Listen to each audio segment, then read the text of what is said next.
Right, hindi sumipot ang pangunahing suspect sa pagkawala ng beauty queen na si Catherine Camilon na si Police Major Alan De Castro.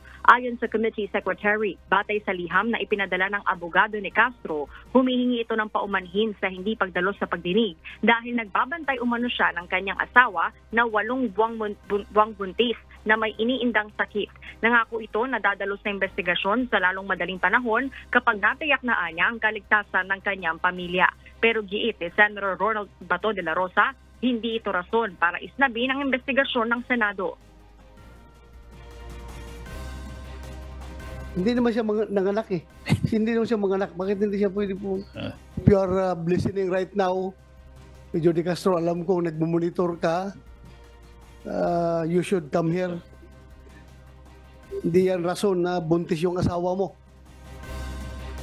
Ang personal driver ni De Castro na si Jeffrey Magpantay na suspect din sa krimen, nagpadala rin ng liham kung saan sinabi nitong masama umano ang pakiramdam ng kanyang abogado kaya hindi ito makapunta sa pagdinig ngayong araw. Pero nangako rin itong dadalo sa susunod na pagdinig ng Senado. Ayon kay Senator De La Rosa, maglalabas ng subpoena laban sa dalawa bago matapos ang pagdinig. Sige, whatever alibis they want to Yes, sir. hintayin nila yung subpoena. Yes, sir. And later, pag isnabin pa rin nila yung subpoena, hintayin nila yung warrant of arrest. So, magiging dalawa yung warrant nila. Warrant nila doon sa krimen na ginawa nila at warrant coming from Senado.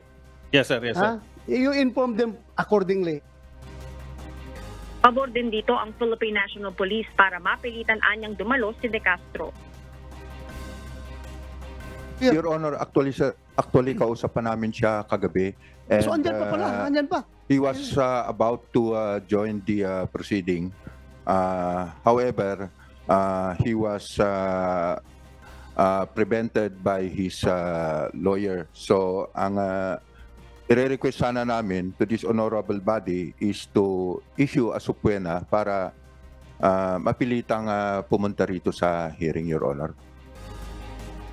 Sa ngayon aga, tapos na yung pagdinig ng Senate Committee doon sa kaso ni Catherine Camilon at ibang kaso naman kaugnay ng umano'y anomalya sa PNP yung dinilig ngayon at ating antabayanan aga kung kailan na isa-set ng Senate Committees yung susunod na pagdinig dito nga sa pagkawala ng beauty queen na si Catherine Camilon.